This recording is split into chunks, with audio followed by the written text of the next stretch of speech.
മലയാളി അല്ലാതിരുന്നിട്ടും മലയാളത്തിൻ്റെ മരുമകനായി എത്തിയതാണ് നടൻ ബാല. മലയാള സിനിമയിലെ മുൻനിര നായകന്മാർക്കൊപ്പം ബാലയുടെ പേരും ഒരു സമയത്ത് എടുത്തു കേട്ടിരുന്നു. അൻപ് എന്ന തമിഴ് ചിത്രത്തിലൂടെ അരങ്ങേറ്റം കുറിച്ച ബാല പിന്നീടാണ് മലയാള സിനിമകളിൽ അരങ്ങേറാൻ എത്തിയത്.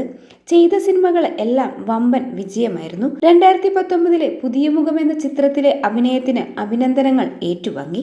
2014 അജിത് കുമാർ നായകനായ വീരം എന്ന ചിത്രത്തിലൂടെയാണ് അദ്ദേഹം തമിഴ് സിനിമയിലേക്ക് തിരിച്ചെത്തിയത്. പിന്നീട് മലയാളത്തിലെ ചെറുതും വലുതുമായ നിരവധി വേഷങ്ങൾ. ഇതിനിടയിലാണ് ബാലയുടെ വിവാഹം.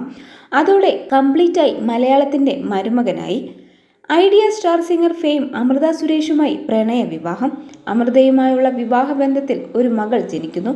എന്നാൽ അധികം വൈകാതെ ആ ബന്ധം വേർപെടുകയുണ്ടായി.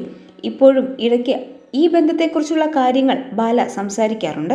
തൻ്റെ സ്വത്തിൻ്റെ ഏകദേശം 70% തനിക്ക് നഷ്ടമായ കഥയും ബാല തുറന്നു പറഞ്ഞിരുന്നു. ബാലയുടെ കാരണവന്മാരായി തന്നെ കോടികളുടെ ആസ്തിയുണ്ട്. അതിൽ ഏറിയ പങ്കും താരത്തിനും ചേട്ടനും ഉള്ളതാണ്. ഉള്ള ഏക പെങ്ങൾ വിദേശ രാജ്യത്ത് കുടുംബത്തിനൊപ്പം സെറ്റിൽഡാണ്. അതുകൊണ്ട് തന്നെ കുടുംബത്തിൽ നിന്ന് കോടിക്കണക്കിന് സ്വത്തുക്കളിൽ ഏറിയ പങ്കും ബാലയ്ക്ക് വന്നു ചേരും എന്നൊക്കെയാണ് സോഷ്യൽ മീഡിയ പറയുന്നത്. ലക്ഷങ്ങളുടെ ആഭരണങ്ങളും ലക്ഷറി വാഹനങ്ങളും ബാലയ്ക്ക് സ്വന്തമായിട്ടുണ്ട്. ജാഗ്വാർ, ഓഡി, ബെൻസ് അടക്കം നിരവധി വണ്ടികളാണ് ഗ്യാരേജിൽ ഉള്ളത്. അമൃതയ്ക്ക് ശേഷം രണ്ടാം വിവാഹമായിരുന്നു ബാലയും എലിസബത്തുമായി നടന്നത്.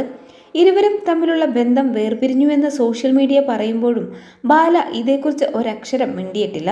അങ്ങനെയെങ്കിൽ ഏകമകൾക്ക് അവകാശപ്പെട്ടതാകില്ലേ സ്വത്തുക്കളെന്നാണ് ആരാധകരുടെ ചോദ്യം. ഒരുപാട് കഷ്ടപ്പെട്ടുണ്ടാക്കിയ തൻ്റെ പൈസയുടെ 60-70% ഒരാൾക്ക് കൊടുക്കേണ്ടി വന്നു. അത് സങ്കടമുണ്ടായി എന്നും ബാല പറഞ്ഞിരുന്നു. ജീവിതത്തിൽ ആരോടും തെറ്റ് ചെയ്തിട്ടില്ല. പക്ഷേ സ്വത്തുക്കൾ നൽകാൻ താൻ നിർബന്ധിതനാകുകയായിരുന്നു. മറ്റൊരു മാർഗവുമില്ലായിരുന്നു. മാർച്ചിലേക്ക് ഡൗൺ വന്നു. ആ സമയത്താണ് തൻ്റെ ആസ്തി 30% ആയിപ്പോയതെന്നും ബാല പറഞ്ഞിരുന്നു. എന്നാൽ പിന്നീട് മറ്റൊരു അഭിമുഖത്തിൽ തനിക്ക് 240 കോടിയോളം രൂപയുടെ ആസ്തി ഉണ്ടെന്നും ബാല പറഞ്ഞിരുന്നു. ഇത് ശരിവെച്ചുകൊണ്ട് സന്തോഷ് വർഗി രംഗത്ത് വന്നതും ഏറെ ശ്രദ്ധിക്കപ്പെട്ടിരുന്നു. ശരിക്കും ബാലയ്ക്ക് 240 കോടിയുടെ ആസ്തിയുണ്ട്.